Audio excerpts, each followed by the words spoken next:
참석해 주셔서 감사합니다. 김 장관님, 그리고 한국 대표단 여러분 다시 한번 펜타곤 오셔서 환영합니다. 우리 동맹은 대한민국과 제56차 안보협의 회의를 개최하게 돼서 영광입니다. SCM은 한미 동맹의 연례적인 핵심 행사입니다. 양국의 국방 리더들이 한자리에 모여서 공동의 도전 과제를 논의하고 우리의 우정을 심화하는 자리입니다. 70년 이상 동안 우리 동맹은 한반도의 평화와 안정의 기반이 되었습니다. 자랑스러운 우리 양 민주국가는 자유롭고 개방적인 인도태평양의 비전을 공유합니다. 그리고 우리는 함께 이 현황에 저해야 되는 세력이 맞습니다. 지금 우리는 러복 간의 유례없는 직접적인 군사 협력을 긴밀히 추적하고 있습니다. In our meetings today, we shared our deep concerns about the deployment of DPRK troops to Russia. We also discussed how we're going to work together with our allies and partners to respond to this dangerous and destabilizing escalation. The evidence now suggests that North Korea has sent around 10,000 soldiers to train in eastern Russia. Some of these DPRK troops have already moved closer to Ukraine. We're seeing them outfitted with Russian uniforms. 러시아의 이란 군대들이 러시아 유니폼을 입는 것을 장비를 사는 것을 보고 있습니다. 그러므로 저는 크렘린이 이러한 북한 병사들을 사용해서 러시아의 전투작전을 지원하고자 하는 것에 대해서 상당히 염려를 하고 있습니다. 우크라이나 국경적인 모스크 지역에서 연일로 벌어지고 있습니다. 아시다시피 러시아는 UN 안보리 결의안에서 북한의 군사지원을 하지 않겠다고 동의했습니다. Of course, we know that Putin has gone tin cupping to get weapons from the DPRK and Iran. 무기 지원을 요청했음을 알고 있습니다. Turning to a pariah state like North Korea for troops just underscores how much trouble he is in. 이것은 그가 엄청난 문제에 봉착했음을 보여준다고 했습니다. 그리고 이것은 상당히 심각하게 보고 있습니다. 우리는 크렘린이 방향을 선회하기를 촉구합니다. 우리는 유럽과 그리고 인도태평양의 안보에 미치는 시사점을 완전히 이해하고 있습니다. Putin will not prevail in Ukraine, 우크라이나에서 승리하지 못할 것입니다. even with more help from North 북한의 Korea. 지원이 더 있다 하더라도 승리하지 못할 But these 것입니다. deeply concerning 그러나 이렇게 developments 심히 우려되는 전개 only 상황은 underscore the importance of our alliance with the ROK 대한민국과의 동맹 and other allies and 그리고 partners 공동안보와 committed 번영을 to 지지하는 shared 다른 security and prosperity. 동맹과의 중요성을 여실히 Now, 보여줍니다. Minister Kim and I had an 김 outstanding 장관과 meeting 저는 오늘 today. 상당히 Our 성공적인 discussions 회의였습니다. move the ball 오늘의 forward to 논의로 modernize 우리는 and deepen 동맹의 our 현대화와 alliance. 그리고 심화가 한층 더 That will help 진척되었습니다. protect the 이 모든 security 것들은 of the 한반도의 Korean 안보를 Peninsula and 기여하고 shape the 그리고 future of the 인태지역의 Indo-Pacific. 미래를 형성할 것입니다. With a sense of urgency, 시급함을 느끼고 we've delivered 우리는 on the shared security 1년 전 objectives 한미동맹 that we 방위 set forth 비전에서 just a year ago 명시한 공동의 in the defense 안보 목표를 vision 이행했습니다.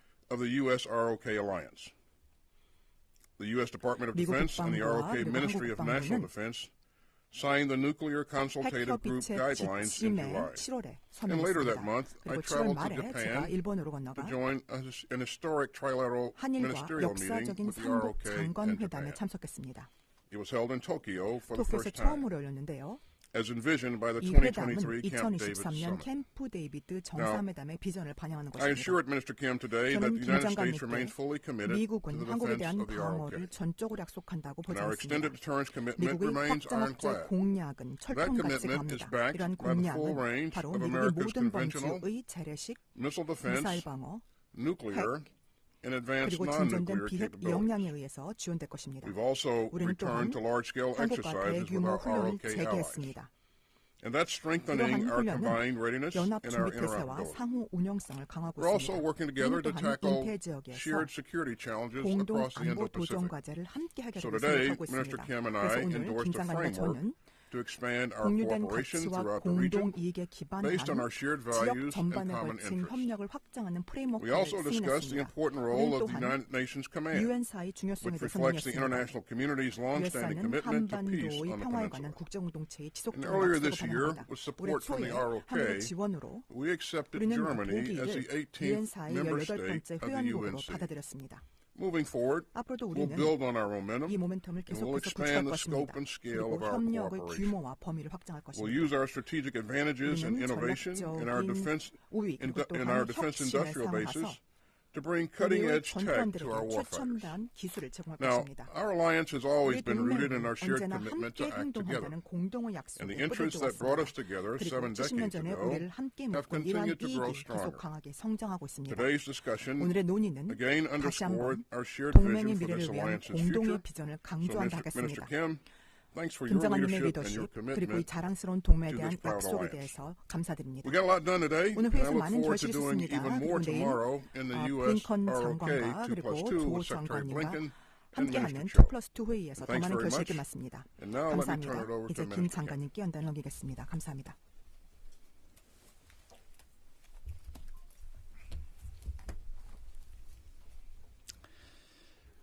반갑습니다. This is the Minister of National Defense of the Republic of Korea, Kim Yong-hyun. I find it highly meaningful to conduct my first overseas defense diplomatic engagements after my inauguration here at the Pentagon, the heart of safeguarding liberal democracy. Today at the SCM, Secretary Austin and I reviewed the work of implementing the defense vision of the ROK-US alliance over the last year. In addition, we reaffirmed that the ROK-US alliance remains more robust than ever, even amid complex international security crisis. While asserting its theory of hostile two nations, North Korea continues to escalate tensions on the Korean peninsula through detonation of sections of inter-Korean roads. In order to deter and respond to DPRK provocations and threats, Secretary Austin and I agreed to maintain an overwhelming combined defense posture and engage in close coordination and responses.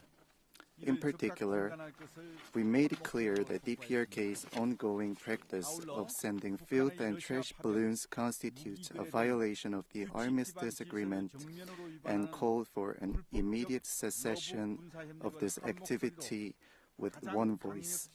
Furthermore, we condemned in the strongest terms with a unified voice the unlawful military cooperation between North Korea and Russia, which directly violates the rules-based order through the deployment of North Korean forces to Russia and arms trade, and pledged to closely work with the international community.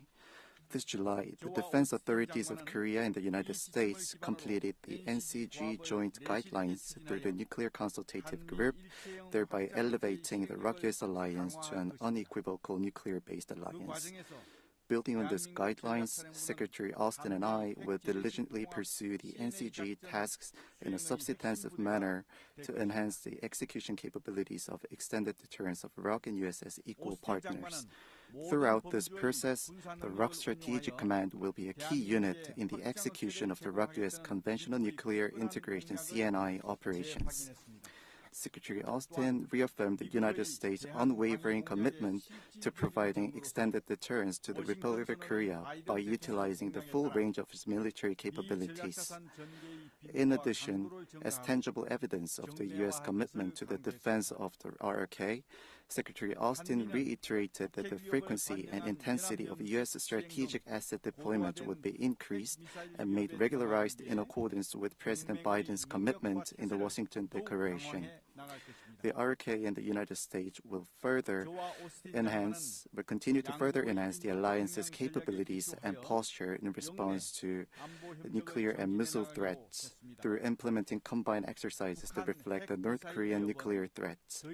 Secretary Austin and I agreed to strengthen security cooperation in the region based on the respective Indo-Pacific strategies of our two countries.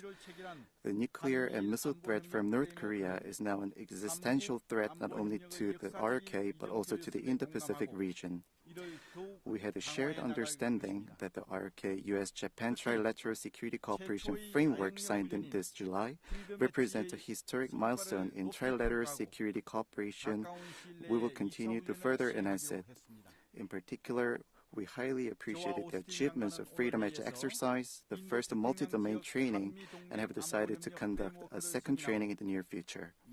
In today's meeting, Secretary Austin and I approved the Regional Cooperation Framework for ROK-US Alliance contributions to security in the Indo-Pacific, demonstrating our commitment to cooperation both domestically and internationally. Based on the framework, we will expand substantive cooperation with ASEAN and Pacific Island nations, enhancing the level and broadening the scope of the RK-US alliance. Secretary Austin and I pledged to strengthen cooperation in science and technology and defense industry based on the defense vision of the alliance. We plan to establish a Vice Minister-level Defense Science and Technology Executive Committee within this year to explore the application of cutting-edge science and technology in the defense sector, as well as cooperation on AUKUS Pillar 2. Furthermore, we acknowledge the significance of securing supply chain resilience and modernizing alliance capabilities, and pledge to engage in active cooperation in the defense industry sector. In this regard, Secretary Austin welcomed ROK's participation in the U.S. MRO pilot project and underscored the efforts to expand cooperation between our two countries. For more than 70 years, the ROK-US alliance has overcome countless challenges, establishing itself as one of the world's most premier and exemplary alliances. Through the 56th Security Consultative Meeting, Secretary Austin and I reaffirmed our resolve to leap forward as a stronger alliance in response to uncertain future challenges. As the Minister of National Defense, I will work closely with Secretary Austin so that the ROK-US alliance serves as a linchpin of peace and stability in the world, extending beyond the Korean Peninsula. I deeply appreciate Secretary Austin's active support for the successful meeting we had today. We go together. 같이 갑시다. Thank you. Thank you very much, gentlemen. Our first question will go to Phil Stewart, Reuters. Okay. 첫 번째 질문은 로이터스의 필 스튜어드가 질문하겠습니다. To Secretary Austin, how soon do you believe that North Korean soldiers may enter the fight against Ukrainian forces in Kursk? Are we talking days or weeks? And do you believe there's anything the international community can still do to stop that deployment? And to Minister Kim, does this deployment increase the risk of war on the Korean Peninsula? And does this change South Korea's willingness to provide lethal, direct aid to Ukraine? If not, why not? Well, Phil, as you heard me say in my opener, I'm sorry? I need to translate this. Okay. 네, 먼저 첫 번째 질문은 오스틴 장관님께 드리겠습니다. 지금 북한이 우크라이나 지역까지 가서 전투에 실제 배치되고 쿠르스카 지역에 가서 참전할 것으로 예상이 되는지 질문을 드립니다. 이것이 예상되신다면 며칠 내 또는 몇 주 내로 보시는 건지 궁금하고, 여전히 국제사회에서 이런 것이 현실화되지 않도록 막을 수 있는 그런 방안이 있으면 말씀해 주시면 감사하겠습니다. 두 번째 질문은 김용현 장관님께 질문 드리도록 하겠습니다. 이번에 북한군이 러우 전쟁에 참전하게 된다면 이것이 한국에서의 전쟁 발발 가능성을 더 증가시키는 것이라고 보시는지요? 그리고 러우 전쟁에 북한이 실제 참전한다고 한다면 한국이 우크라이나에 살상 무기를 직접 지원하실 그런 계획 또는 가능성이 있으신지요? 그렇지 않다라고 하신다면 그렇지 않으신 이유가 무엇인지 말씀해 주시면 감사하겠습니다. Phil, as you heard me say in my opener, we believe that DPRK has sent some 10,000 troops into eastern Ukraine, and they've been drawing equipment and conducting some training, and some of those troops have begun to make their way towards the border of Ukraine in the Kursk region. Whether or not they'll be employed in the fight is left to be seen yet, but certainly if they are employed, then that's very disturbing, and so we remain concerned that they're going to use these troops in combat. I won't speculate on the timing of employment, but again, this is something we're going to continue to watch, and we're going to continue to work with allies and partners to discourage Russia from employing these troops in combat. Again, this is a violation of the UN Security Agreement. So this is pretty serious. Again, we're going to continue to watch it and continue to work with our allies and partners to discourage it. So. 제가 이미 개회사에서 말씀드린 것처럼 북한 병력 10,000명가량이 러시아 동부 지역에 이미 배치가 되었고 이외에도 여기에 더해 장비 또는 훈련이 제공되는 것으로 파악하고 있습니다. 그리고 이 병력 중에 일부가 러시아와 우크라이나 국경 지방, 즉 쿠르스크 지역으로 들어간 것으로 파악하고 있습니다. 그들이 과연 실제 러우 전쟁에 참전할 것이냐 여부에 대해서는 지금 당장 결론을 미리 말씀드리긴 어렵습니다. 하지만 참전한다고 한다면 이것은 매우 엄중한 상황이 될 것이라는 것이 분명하고 그래서 저희들이 매우 심각한 우려를 가지고 있습니다. 다만 이 참전의 시기가 언제가 될지를 미리 예단하고 추측하는 것은 별 도움이 되지 않는다고 생각하고 다만 저희들은 이러한 부분에 대해서 예의주시하고 있으며 또한 앞으로도 계속해서 동맹, 파트너들과 강력하게 협력해 나갈 것입니다. 이를 통해 러시아가 북한 병력이 실제 전장에 참여해서 참전하는 것을 단념할 수 있도록 계속해 저희들은 노력을 아끼지 않을 것입니다. 여러분 아시는 것처럼 이러한 현재의 진행은 유엔 안보리 결의안을 위반하는 것으로서 저희들이 심각한 우려를 가지고 엄중하게 살펴보고 있습니다. 저희들 계속해서 예의주시할 것이며 동맹과 파트너들과 함께 조처를 취해 나갈 것입니다. To be clear, violation of UN sanctions. I'm sorry? I thought you said deployed to Eastern Ukraine. Yeah.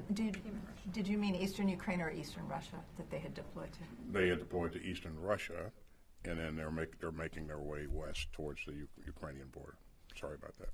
네, 분명히 말씀드린다면 유엔에서 결정된 것 중에 위배되는 것 중에는 유엔 제재와 관련된 안보리 결의사항을 위배한 것이라는 점을 말씀을 드리고 제가 아까 말씀드렸던 것에 대해서 분명히 정정하자면 현재 10,000명으로 추정되는 북한 병력은 러시아 동부 지역에 배치되어 있고 그중에 일부가 러시아 서부 즉 우크라이나와의 국경 지역으로 이동하고 있는 것으로 파악하고 있습니다.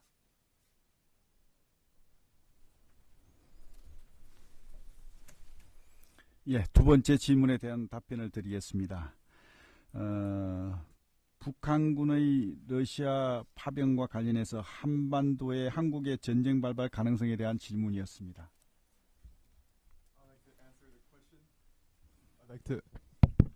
I'd like to answer the question regarding the increase in the possibility of war breaking out on the Korean Peninsula following the North Korean troops deployment to Russia.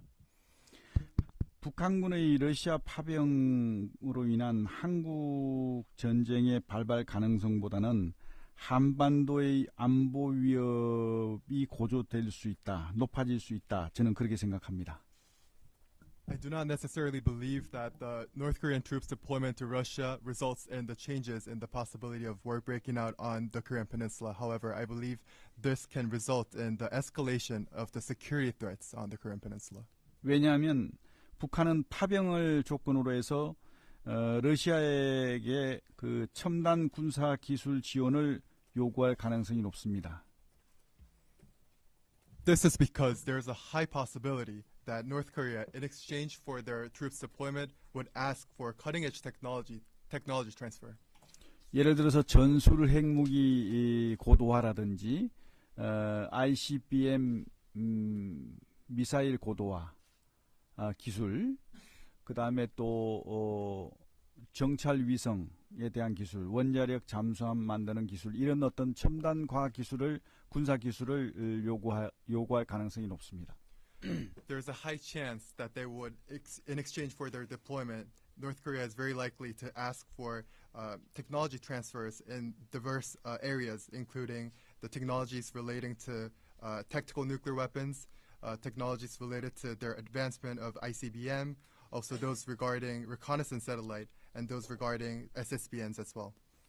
이와 함께 이제 북한이 가져 있는 노후화된 재래식 무기들을 신형으로 교체할 것을 요구할 수도 있습니다. There's also a high chance that they will try to replace their equipments that have been taken a lot of time, that so therefore old technologies or equipments. 이러한 것들이 한반도의 그 안보 위협을 증대시키고 불안정성을 높일 수 있는 요인이 될 수 있다고 생각합니다. I believe such changes in the technological situation of North Korea can pose an increase in the escalation of security threats on the Korean Peninsula. 하지만 지금 러우 전쟁에서 우리가 보았듯이 러시아의 재래식 무기의 수준이 결코 그렇게 우리가 생각했던 것보다 위협적이지 못하다는 평가를 전문가들은 하고 있습니다. However, one thing to consider is that as we have witnessed in the Russia-Ukraine war, the conventional weapon capabilities of Russia is not as formidable as we expected it to be. 러시아의 첨단 과학 군사 기술들이 북한에 들어와서 그들의 어떤 무기 체계를 고도화시킨다 하더라도 우리가 충분히 극복할 수 있는 능력이 있고 특히 한미 동맹과 한미일 군사협력 체계를 공고히 한다면 충분히 극복 가능하다고 저는 생각합니다. Therefore, even with the possibility of Russia's cutting-edge technology flowing into North Korea and thereby resulting in the advancement of North Korea's military technology, I believe it is possible for us to overcome such challenges based on our robust ROK-US alliance and ROK-US-Japan trilateral security cooperation. And through these cooperation, I believe we can secure enough and sufficient capability in order to overcome such security challenges. 결론적으로 전쟁 발발 가능성보다는 한반도에 대한 안보 위협 그리고 불안정성이 다소 높아지긴 하겠지만 충분히 극복 가능하다고 저는 평가하고 있습니다. In short, I would rather see the results or impacts of the deployment as an increase that can result. I believe the deployment can result in the security threats on the Korean Peninsula, and it could also have a destabilizing impact on the security of Korean Peninsula, but I don't believe it is going to be any changes in the possibility of war breaking out on the Korean Peninsula. Our next question will go to Ji-Hoon Kim, Yonhap News Agency. 연합뉴스 김재원입니다. 우선 김용현 장관님한테 질문드리겠는데요. 지난해 있었던 미국에 대한 한국의 포탄 대여는 한국 측이 한미 상호 방위 조약을 이행한 대표적 사례였다고 평가할 수 있습니다. 이번에도 추가로 미국의 포탄 부족분을 채워주는 방식으로 우크라이나를 우회 지원할 계획이 없으실지 궁금하고요. 그리고 또 북한의 오물 쓰레기 풍선에 대해서 현재 중단 촉구와 낙하 후 수거 방식 대응만 이루어지고 있습니다. 추가적인 대응 조치가 궁금합니다. 또 이 마지막 질문은 두 장관님께 공통으로 드리겠습니다. 북한의 반인도적 범죄 그리고 각종 도발에 대해서 김정은에게 할 말이 있다면 부탁드리겠습니다. It's reporter Kim from Yonhap Agency, and first I have a question directed to Minister Kim. Last year's munition deal between Korea's cooperation and the United States is an exemplary case where Korea was able to provide support toward United States in accordance with the Mutual Defense Treaty. And do you have any additional plans to give a indirect support to Ukraine by supplying munitions to United States in an indirect way? And also, there's another question about the trash and filth balloons. Korea has been showing consistently the kind of response. Korea has been showing response such as collecting the trash balloons after they were dropped on the territory of Korean Peninsula, or they have consistently asked North Korea to cease the release of trash balloons. Do you have any additional measures in order to respond to such release of trash or filth balloons from North Korea? And this question, the last question, is directed to both Minister Kim and Secretary Austin. North Korea has consistently shown their anti-humanitarian provocations. Do you have any messages in mind that you can deliver to Kim Jong-un and North Korea? 우선 포탄 지원 관련한 질문에 대해서는 지금까지 어떠한 것도 결정된 바가 없다는 점을 말씀드립니다. 그 다음에 두 번째 질문, 오물 쓰레기 풍선 살포와 관련해서는 오늘 오스틴 장관님하고도 같이 의견을 같이 했지만 이것은 분명히 정전협정 위반임을 확인했고 이 정전협정 위반을 넘어서 우리 국민의 안전을 위협하는 도발 행위라고 저는 생각합니다. 하지만 우리 국민의 안전을 최우선 고려해서 감시와 추적을 통해서 마지막까지 낙하 지점까지 확인한 다음에 우리가 그 유해 물질 여부를 확인하고 수거하는 방법의 우리 국민의 안전을 확보하는 최선의 방법이라고 생각해서 그동안 그렇게 해오고 있는데 지금 거의 그 선을 넘어가고 있습니다. 그래서 다양한 방법으로 대응을 준비하고 있습니다. 그 다음 세 번째 질문은 김정은에게 하고 싶은 얘기를 말씀하셨는데 맞나요? 네.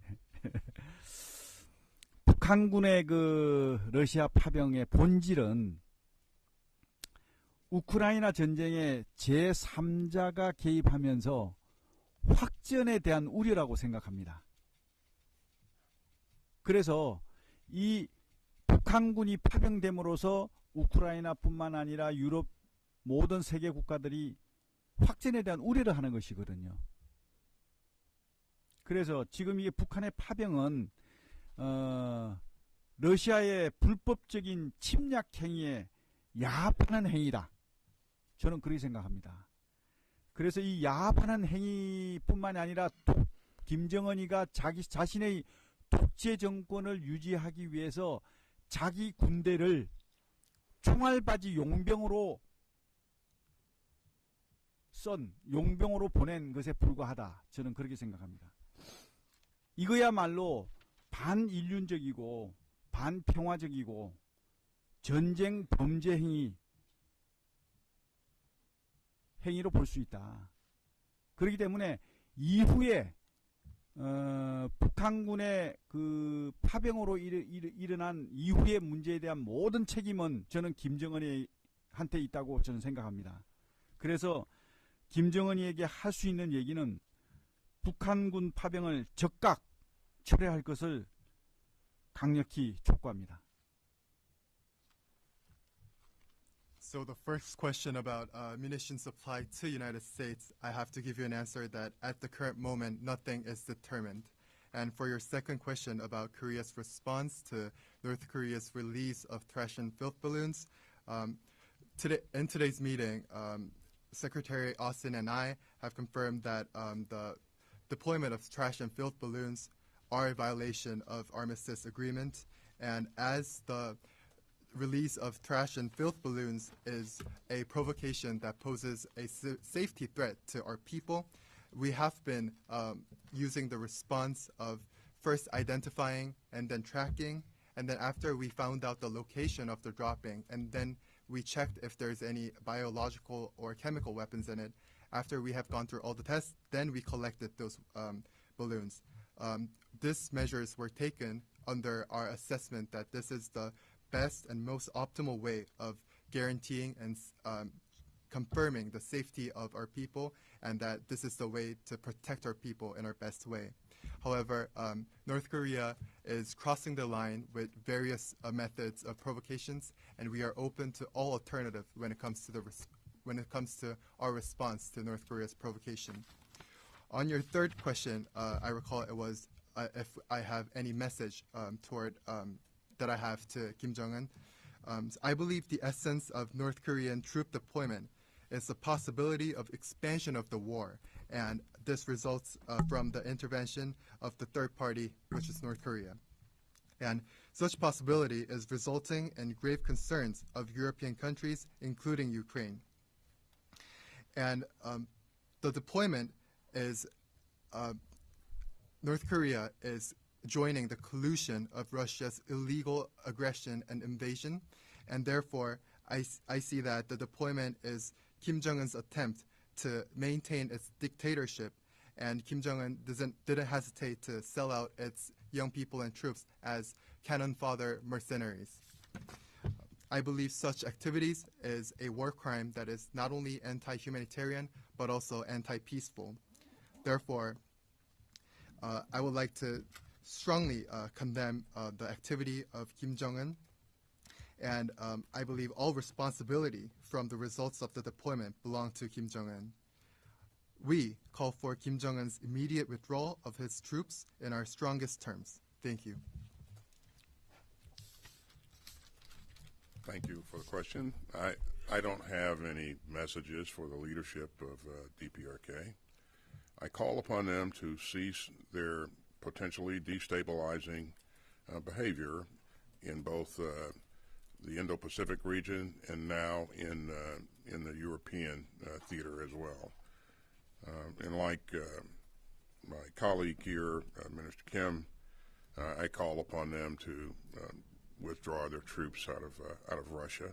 It does have the potential of lengthening the conflict or broadening the conflict if that continues.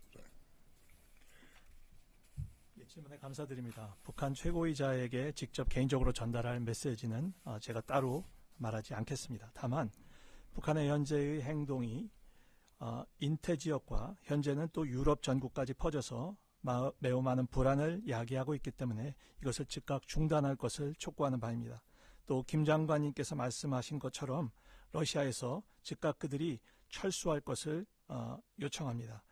이러한 행위는 현재 러우 전쟁의 기간을 더 장기화시키고 또 이런 분쟁이 더 넓은 지역으로 확대될 그런 잠재성과 우려를 가지고 있습니다. Our next question will go to Courtney Cubey, NBC. Thank you. Mr. Secretary, you told Phil that the U.S. will continue to watch this deployment and work with allies to discourage it, but how specifically can the U.S. or the international community actually stop? Is there anything the U.S. can do? And you just said that that this does have the potential for broadening the conflict. Does that mean that you see the possibility that if in fact Russian troops are fighting alongside North Korean troops, that means other countries could send troops, perhaps even to fight alongside the Ukrainians in an advisory level or at fighting or anything? And then just one more, this is my real question, those were follow-ups. My real question is just, what happens when North Korean troops are killed by U.S. provided weapons? And then Minister Kim,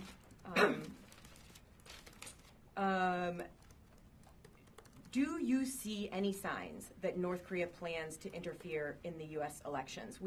Your DIA said today that DPRK may be ready to launch an ICBM, perhaps a nuclear weapon. Is there any indication that could be, or other actions that they may be taking could be specifically to interfere with the U.S. election? Thank you. You only get one. 네, 먼저 우리 오스틴 장관님께 질문을 드리겠습니다. 지금 미국이 현재 러시아와 북한 사이의 밀착에 대해서 예의주시하고 계시고 동맹들과 밀접하게 협조하실 것이라고 하셨는데요. 이것을 중단시키기 위한 구체적인 그런 방안을 가지고 계신지, 이렇다면 무엇을 통해서 이 러시아와 북한의 밀착을 또 참전을 막을 수 있다라고 생각하시는지 말씀해 주시면 감사하겠습니다. 그리고 북한이 러우 전쟁에 참전하게 되는 것은 현재의 러우 전쟁을 더 폭넓게 확대시키는 그런 잠재성을 가지고 있다고 말씀하셨는데, 이 말씀이 시사하는 바가 정확히 뭔지 좀 부연 설명해 주시면 감사하겠습니다. 즉, 러시아와 북한이 함께 참전해서 싸우게 될 때 다른 국가들도 또 참전할 가능성이 있다고 보시는지요. 특별히 우크라이나 쪽의 편을 들어서 우크라이나 전선에 참여할 그런 다른 국가가 있다고 보시는 것인지 그게 궁금합니다. 그리고 또 지금 또 드리고자 하는, 또 우리 오스틴 장관님께 드리고자 하는 질문은 미국이 지원한 무기가 북한군을 살상하는 그런 시점이 도달할 수 있다고 보시는지, 그렇다면 그것이 언제 현실화된다고 보시는지 말씀해 주시면 감사하겠습니다. 그리고 우리 김영현 장관님께는 질문 하나만 드리도록 하겠습니다. 북한이 현재 이제 다가온 미국 대선에 개입할 가능성과 정황을 파악하고 계시는지요?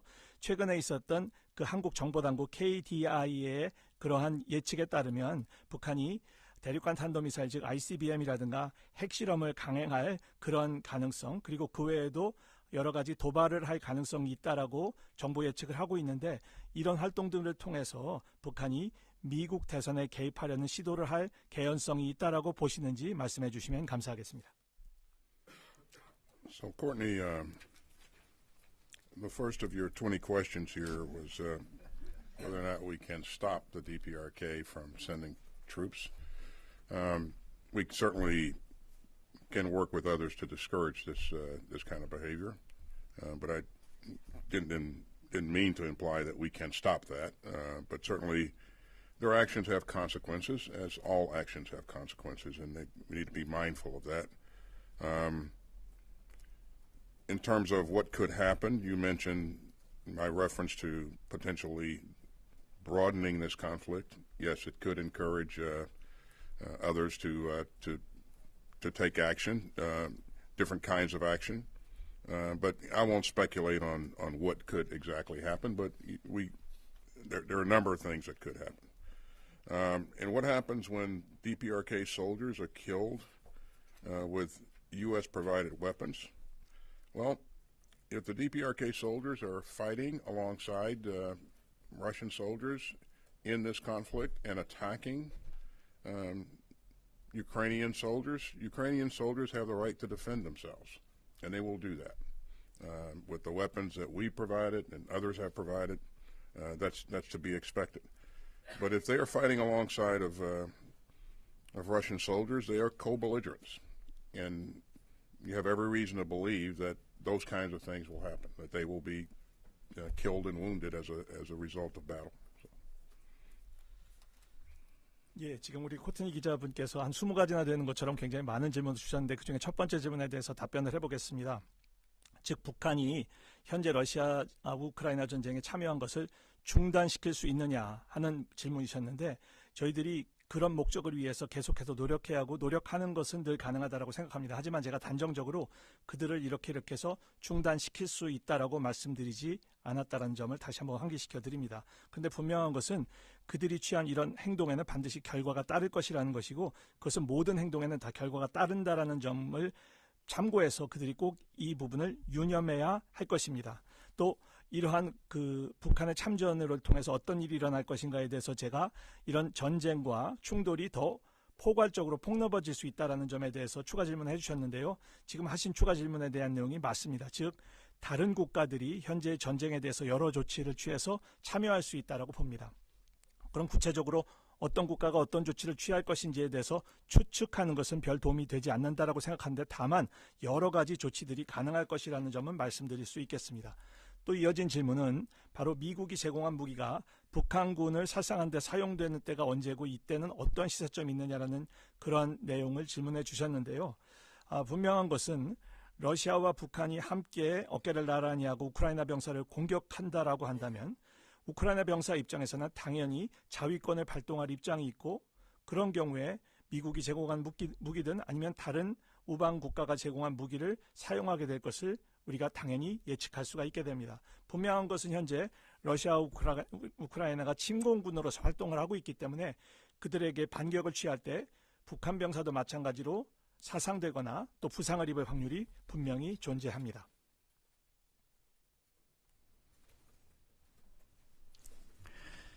네, 오스틴 장관님께는 20개를 질문하시고 저한테는 1개만 해주셔서 감사드립니다.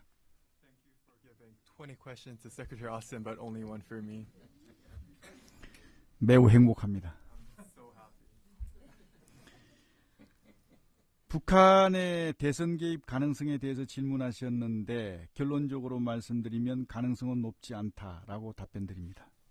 On your question about the possibility that North Korea attempts to interfere with U.S.'s presidential election, my short answer is that the possibility is not high.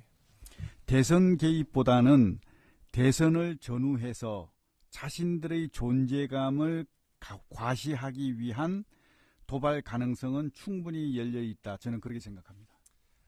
I believe there isn't a high chance of them attempting to interfere with the election. However, I believe there is a high chance that they would want to exaggerate their existence around the season of U.S. presidential election before and after the election.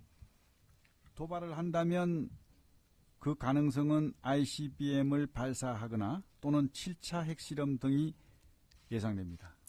The expected courses of action that North Korea could take in their attempt to provoke could be either their launch of ICBM or their 7th nuclear tests. Thank you. Our final question will go to Jiho Yang, Chosun. 김용현 장관님한테 먼저 질문드리겠습니다. 한국에서 야당 중심으로 우크라이나의 참관단 또는 모니터링단 등도 이제 파견해서는 안 된다는 주장들이 나오고 있는데요. 장관님이 지금 이제 북한군이 러시아에 파병한 상황을 보실 때 이와 관련해서 우리 군이 우크라이나에서 어떤 역할을 좀 해야 된다고 생각하시는지 여쭤보겠습니다. 그리고 오스틴 장관님께는 현재까지 북한이 러시아에 파병은 했지만 참전은 하지 않았다라고 지금 미국 측에서 평가를 하고 계시는 것 같은데요. 일부 언론에서는 이미 교전이 있었다 이런 보도들도 있는데 미 측이 보시기에 북한군이 파병이 아니라 이제 실제로 참전하게 되는 시점 어떤 행동을 했을 때 참전이라고 보시는지 그 기준을 좀 설명해 주시면 좋을 것 같고요. 그리고 이제 최근에 미국 국방부에서 북한군이 전장에 투입될 경우 합법적인 공격 대상으로 간주하고 우크라이나가 미국이 제공한 무기를 사용하는데 제한을 두지 않을 것이다 이런 표현을 해주셨는데 이 부분에 대해서 조금 더 자세한 설명을 해주시면 좋을 것 같습니다. This is reporter Yang from Joseon Daily. First, I have a question to Minister Kim. The main opposition party of Republic of Korea has expressed their opposition towards Korea's dispatch of analysis team and Korean delegation to Ukraine. So from your perspective, Minister Kim, what do you think is the role that Korean military can play in Ukraine? And I have a question to Secretary Austin. So it is my understanding that the current assessment of the United States DoD is that North Korea did deploy troops to Ukraine, to Russia. However, they were not involved in any combats at the moment. So, however, some are claiming that North Korean troops that are already being deployed are already being in engagements. So, like, what would be your standard to determine whether the participation of these North Korean troops will be deployment or actual participation in combat operations? And also, you have U.S. DoD has also made a statement that the North Korean troops who are in Russia will also be classified as enemies that can be attacked by U.S. Weapons that are supplied to Ukraine. So could you give a little more elaboration on this statement? This concludes my question.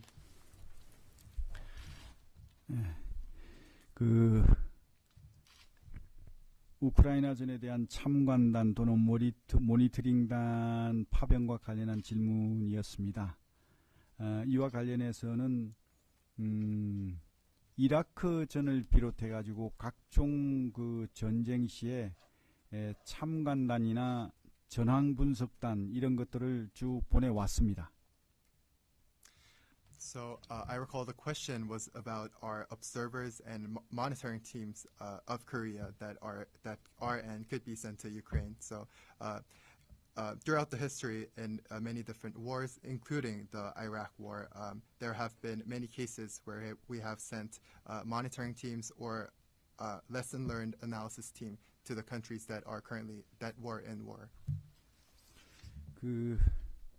전황 분석단이나 참관단이 이렇게 가서 하는 역할은 그 현대전의 그 추세 그리고 전쟁 양상 이런 것들을 분석을 하고 특히 우크라이나전 같은 경우는 북한군이 참전을 하기 때문에 북한군의 전투 동향 이런 것들을 잘 분석을 해서 향후 우리 군에 유용한 정보로 활용할 수가 있습니다.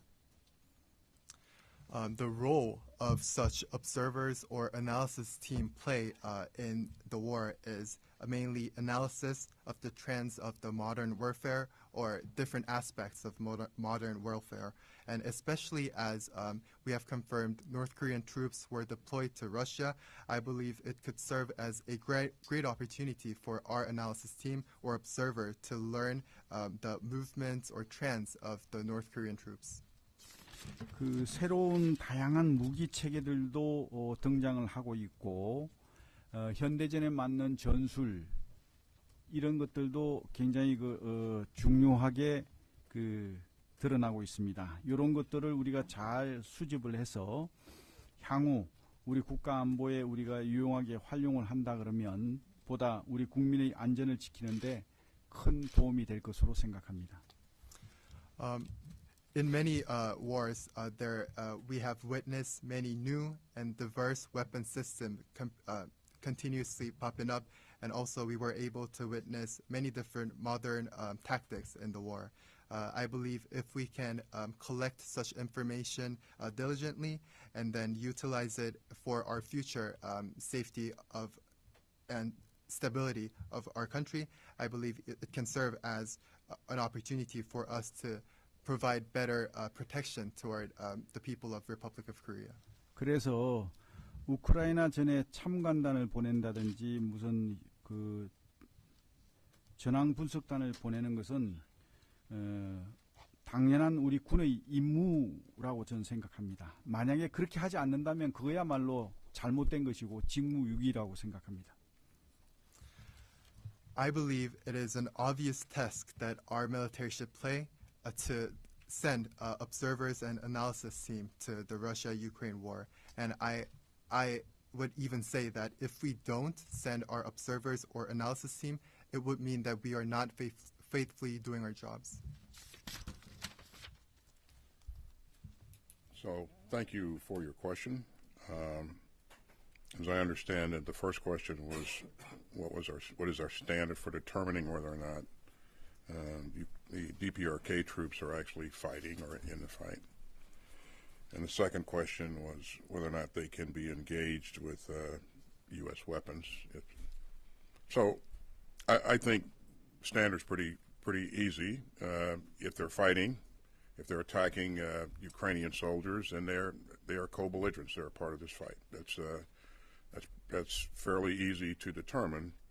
And it's not certain that they will be introduced into this fight, but clearly 10,000 soldiers, and some of them are moving west towards the Ukrainian border, then there's a good likelihood that they will be employed. But we'll see. We won't speculate. We'll collect evidence. But they're doing this because Putin has lost a lot of troops. And, he has a choice of either getting other people to help him or he can mobilize. And he doesn't want to mobilize because then the people in Russia will begin to understand the extent of his losses, of their losses. So there's a good likelihood that these troops will be introduced into combat. Not certain, but I think the likelihood's pretty high. But this is not a sign of strength. It's a sign of weakness. Putin has not achieved one strategic objective in 2.5 years against a force that was far inferior to his force. That's a sign of weakness. Again, he's gone to other countries for weapons and munitions, and now he's going to other countries for people. And as I said earlier, if they are fighting and they're co-belligerents, they're attacking Ukrainian troops, then the Ukrainian troops have the right to defend themselves, and we have every expectation that they will. They'll use their own weapons. They'll use the weapons that they've been provided, and that won't be a surprise to anyone. But this doesn't have to happen. Putin can end this war today. It was his choice to launch this war. He's not achieved his objectives. He can end this war, and he should end this war. Otherwise, we'll see a lot more losses on both sides, and that's really highly unnecessary. But I think in terms of our standards for determining whether or not they're fighting, they're in the fight, I think it'll be pretty easy to determine that. Okay. 네, 질문 감사드립니다. 두 가지 질문으로 제가 요약해 보겠습니다. 첫 번째는 북한이 실제 파병을 넘어 참전까지 했는지를 판명하는 기준이 뭔가 하는 질문이셨고, 두 번째는 이런 참전하게 된 북한 병사에 대해서 미국 무기로 우크라이나 병사가 관여하게 될, 즉 교전하게 될 가능성에 대해서 질문을 해주신 것으로 파악합니다. 첫 번째 질문에 먼저 답변을 드리겠습니다. 참전 여부를 판별하는 기준은 매우 용이하다고 생각합니다. 그들이 러시아 군사와 함께 싸우고 공격하면서 우크라이나 병사에게 공격을 가하면 그들은 함께 러시아와 침공한 세력이 되는 것이고, 이것을 통해 그들이 참전했다는 것이 쉽게 결정되게 될 것입니다. 그런데 현재 파병된 북한군 병사들이 다 그럼 참전할 것인지 그것은 예단할 수 없습니다. 다만 10,000명이나 되는 사람들이 이미 러시아에 들어갔고 그중에 일부가 우크라이나 국경까지 이동했다면 참전 가능성은 상식적으로 상당히 높다라고 볼 수 있다고 봅니다. 근데 이것을 갖고 예단하진 않고 저희들이 예의주시하면서 증거를 파악하도록 하겠습니다. 근데 이와 관련해서 분명히 말씀드린 것은 북한이 이렇게 파병하게 된 배경에는 바로 푸틴이 러시아 병사들 많은 병력을 이미 상당히 잃었기 때문이다라는 점입니다. 이것에 대한 푸틴의 대안은 두 개였을 텐데요. 하나는 자국 국민들을 모집하는 거나 아니면 외국으로부터 그렇게 도움을 받아 참전을 받는 부분이 있었을 텐데 첫 번째 모병안은 그렇게 어려웠던 것이 이것을 모병하게 되면 러시아 국민들의 저항이 있을 것이고 또 하나는 현재 러시아 군이 많이 고전하고 있다는 것을 인정하는 것이 되기 때문에 그것을 많이 꺼리는 것으로 파악이 됩니다. 그래서 현재 이렇게 파병된 그런 군사들이 참전까지 들어갈 가능성은 여전히 높다라고 저희들은 파악하고 있는데요. 그런데 이런 현재의 상황은 러시아의 강점을 보여주는 것이 아니라 약점을 보여주고 있다는 점을 제가 적시하기 바랍니다. 즉 지난 2년 반 동안 전쟁이 진행됐지만 푸틴은 러시아보다 훨씬 약한 우크라이나군을 상대로 그 어떤 전략적 목표도 하나도 달성한 바가 없습니다. 그게 안 되는 상황에서 다른 국가로부터 탄약과 무기를 공급받다가 이제는 병력까지 공급을 받는 상황이 된 것입니다. 앞서서 또 두 번째 질문해 주신 내용, 바로 그 참전 여부에 대해서는 바로 우크라이나 병사에게 북한 병사가 공격하는 것이 들어가면 그것이 바로 참전하는 것이 될 것이고 이 상황에서 우크라이나 병사는 당연히 자위권을 발동할 권리가 있으며 그렇게 자기를 지키기 위해서 무기를 사용할 것으로 예상되는 바입니다. 이런 상황에서 그 병사가 가지고 있는 무기를 사용할 것이고 그 무기가 미국이 제공한 것이든 어떤 것이든 사용하게 될 것이고 그런 결과는 놀라운 것이 아닐 것입니다. 하지만 그런 결과가 그렇다고 해서 꼭 일어나야만 하는 것은 아닙니다. 일어나지 않아도 되는 것이죠. 바로 푸틴 대통령이 오늘 즉시 전쟁을 중단하면 되는 것입니다. 전쟁을 개전한, 즉 전쟁을 시작한 자도 푸틴이었고 전쟁을 지금까지 이끌어온 사람도 푸틴이었습니다. 그리고 종전의 열쇠도 푸틴 대통령이 쥐고 있습니다. 그가 오늘 당장 종전하지 않는다면 양측에 너무도 많은 불가피한 손실이 그리고 사상자가 발생할 것인데 이것은 우리가 피할 수 있는 것이고 전혀 불필요하다는 점을 말씀을 드리겠습니다. 감사합니다. Secretary Austin, Minister Kim, thank you both gentlemen. Ladies and gentlemen, that's all the time we have available today. This concludes our press briefing. Thank you.